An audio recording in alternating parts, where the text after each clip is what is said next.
Bonjour et bienvenue dans cette formation JASP qui a pour but de vous présenter brièvement le type d'analyse descriptive qui peuvent être faits en utilisant ce logiciel.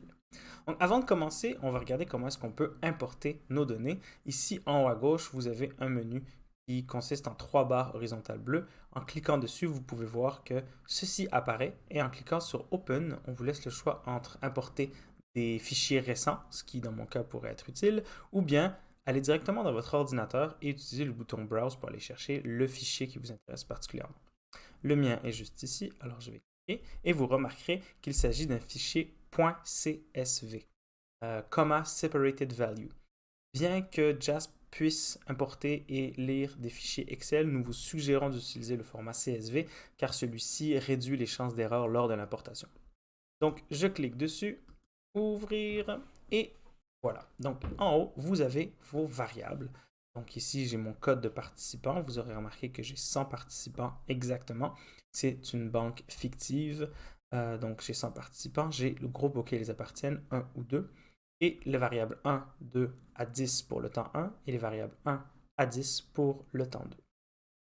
Si on s'intéresse un peu plus à nos variables, disons par exemple groupe, ici vous pouvez voir qu'il y a un logo. Et si je clique sur l'image, ça me dit si ma variable est nominale, ordinale ou une échelle. Et évidemment, ça peut être changé. C'est possible que JASP ait pris pour acquis que votre que votre donnée était par exemple échelle, mais qu'elle était plutôt ordinale. Vous pouvez le changer ici. Dans notre cas, c'est bien nominal, donc je la garde. Et je clique sur groupe. Et ce qu'on voit, c'est que pour l'instant, la valeur 1 s'appelle 1, la valeur 2 s'appelle 2. Mais c'est possible de le changer. Donc, je pourrais dire mon groupe 1, j'aimerais qu'il s'appelle Franco, parce que ce sont des francophones. Et mon groupe 2, j'aimerais qu'il s'appelle Anglo, car il s'agit de participants anglophones. Et dès que j'appuie sur Enter, vous pouvez voir que JASP change tout de suite le libellé, donc le nom des variables. C'est ici.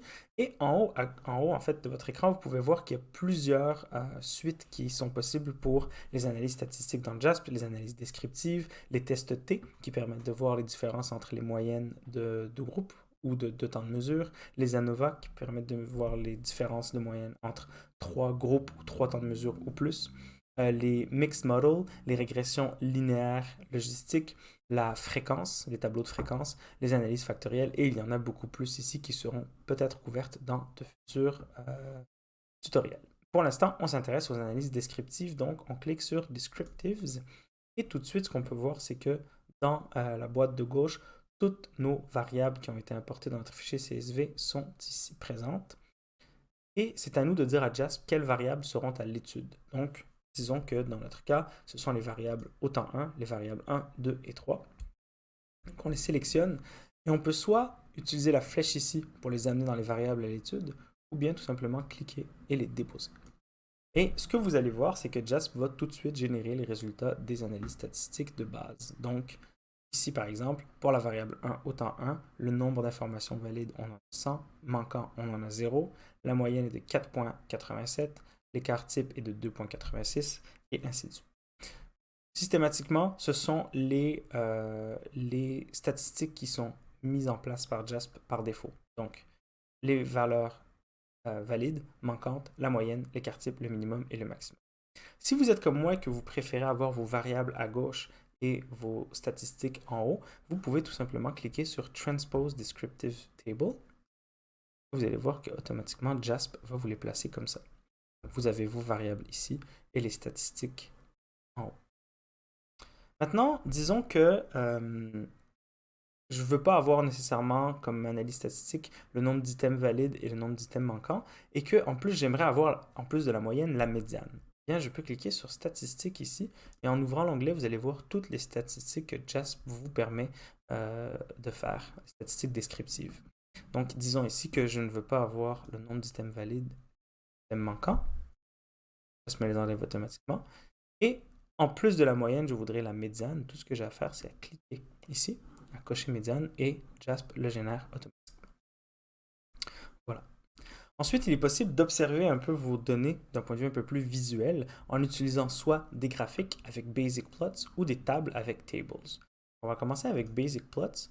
Vous avez plusieurs choix, mais disons que vous voulez un histogramme qui présente comment est-ce que les données se répartissent pour chaque variable. On clique sur Distribution Plot.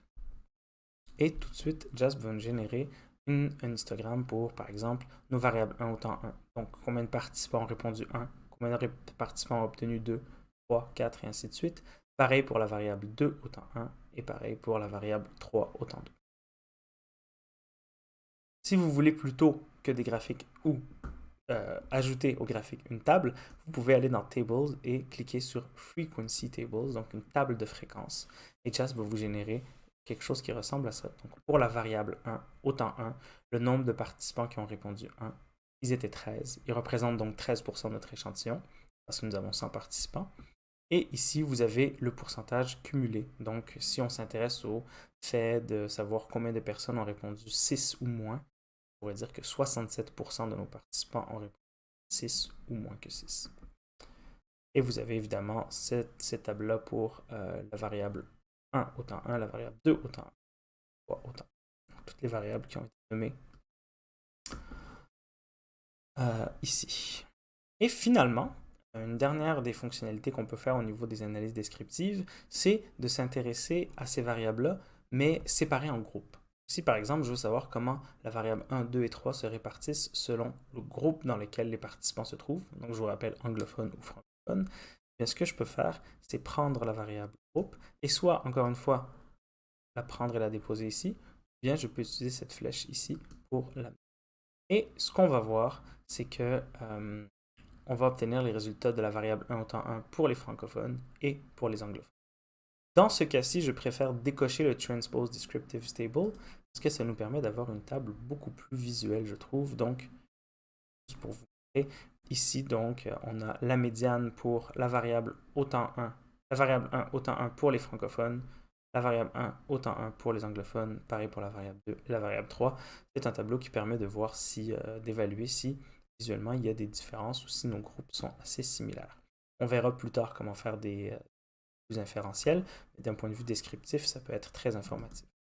Voilà, c'est déjà tout pour cette vidéo. Merci beaucoup et il y a plus de détails plus bas.